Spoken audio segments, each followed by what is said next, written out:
अस्सलाम वालेकुम my YouTube family. कैसे हैं आप? उम्मीद करती हूँ सब खैरियत से होंगे। आज मैं आपको बताने जा रही हूँ कंफ्यूज कर देने वाले 3 इंग्लिश वर्ड्स। ये होते तो बहुत सारे हैं मगर मैंने आज ये 3 सेलेक्ट किए हैं कंफ्यूजिंग इंग्लिश वर्ड्स।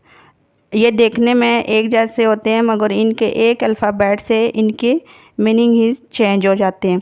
तो सोचिए, मुसलमान अगर कुरान पाक को सही देखकर समझकर पढ़ने की कोशिश नहीं करेंगे तो एक वर्ड से, एक अल्फाज से, एक तलफ़्फ़ुज़ से कितने मीनिंग चेंज हो जाते हैं। ये तो आपके सामने खुली मिसाल है कि इंग्लिश में अगर एक अल्फ़ाबेट से इतने मीनिंग चेंज हो जाते हैं तो कुरान पाक में हम कितनी गलतियां कर रहे होंगे। अल्लाह ताला हम सबको कुरान पाक सही पढ़ने की तौफ़ीक अता फ़रमाए। और चलते हैं आज की वीडियो की तरफ। अगर आप मेरे चैनल पर नए हैं तो प्लीज़ मेरे चैनल को सब्सक्राइब करें, लाइक करें, बेल आइकन को ऑल पर प्रेस कर दें ताकि आपको फटाक से मेरी वीडियो का नोटिफिकेशन मिल जाए। तो अच्छे अच्छे कमेंट्स कर दिया करें, उससे हमारी हौसला अफजाई हो जाती है। क्वाइट, क्वाइट छोड़ देना, तर्क करना।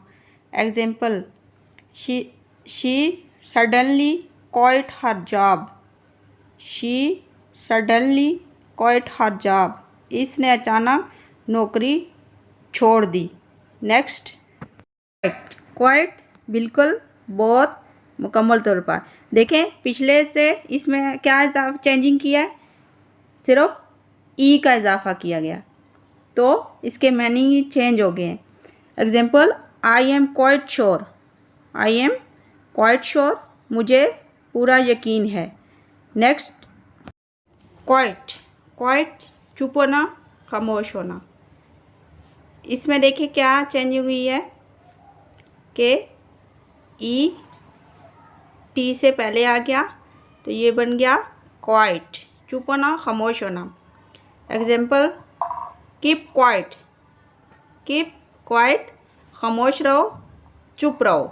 जैसे क्लास में टीचर आती है तो बच्चे शोर कर रहे हो तो क्या बोलती है, कीप क्वाइट। कीप क्वाइट, खामोश रहो, चुप रहो। अगर मेरी वीडियो फुल वॉच की है तो आपका थैंक्स। मिलते हैं नेक्स्ट वीडियो में, तब तक के लिए अल्लाह हाफिज़।